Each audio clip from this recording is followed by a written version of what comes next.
Welcome to McPlum, simple solutions served daily. You start now by removing the small emergency key from the fob, press the release, and pull straight out. Once the key is clear, insert a coin or thin flathead into the notch and twist just enough to open the halves. Do not force. You need to see the round battery. It is a CR2032.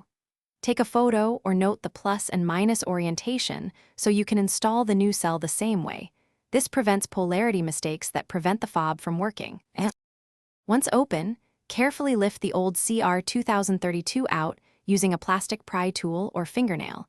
Avoid metal tools that can short the cell. Check the metal contacts and clean corrosion or dirt with a cotton swab dampened with 70% isopropyl.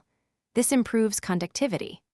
Now drop the new CR2032 into the recess in the same orientation as the original and press it flat until the contact springs or clips. After seating the battery, align the two shell halves and press them together until you hear the clips click.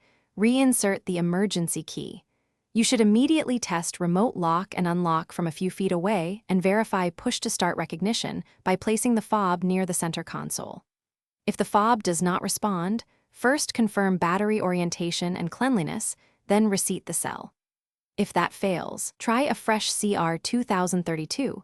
Sometimes new cells can be dead or contacts need a firmer connection.